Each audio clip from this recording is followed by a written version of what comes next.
Like all couples getting ready to tie the knot, Pippa Middleton and her husband James Matthews had some very specific requests for their wedding day. From saying yes to the perfect dress to finalizing the menu and narrowing down the guest list, there's a lot to consider when planning a wedding. But the Duchess of Cambridge's younger sister had a slightly unusual idea when it came to the seating plan. Pippa married James Matthew in a stunning ceremony on May 20, 2017, at St. Mark's Church in Englefield with their nephew Prince George and niece Princess Charlotte as the page boy and bridesmaid. Following the ceremony, the 300 guests made their way to Bucklebury Village Hall, where they parked their cars ahead of the evening's celebrations. They were then driven to Pippa's parents' estate, but not before each guest had their photo ID checked and their own password to get in. Pippa wanted to make her own rules. Love the royals? Sign up for the Mirror's daily newsletter to get all the latest news on the Queen, Charles, Kate, Wills, Meghan, Harry and the rest of the firm. Click here to sign up. When they arrived, they were greeted by a 140-feet glass marquee in the garden, which had been decorated in an enchanted forest theme. Pippa Middleton and James Matthews on their wedding day. Most read. Model who called Putin a psychopath found dead in suitcase as boyfriend confesses.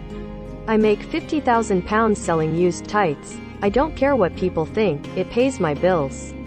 Kate Middleton's act of inconvenience towards Camilla is telling insight, says expert.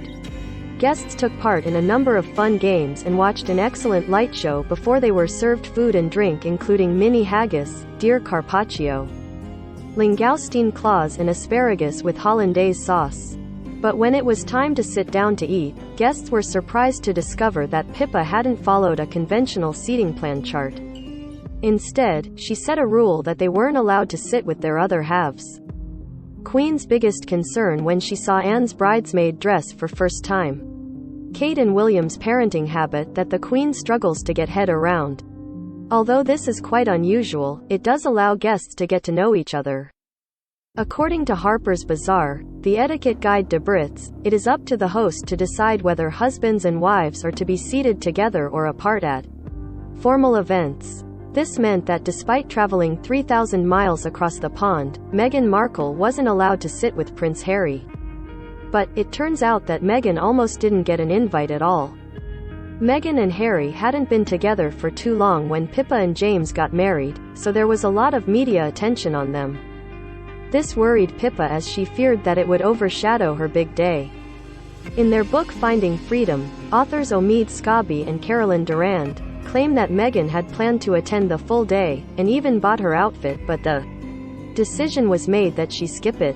So Harry went to the ceremony by himself, leaving Meghan at another wedding guest's Airbnb before they met up later to go to the reception together.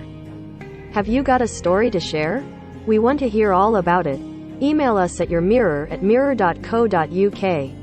Read more. William refused to marry Kate for years, even though the Queen wanted him to. Read more. Queen's thoughtful gift to Meghan ahead of turning point in their relationship.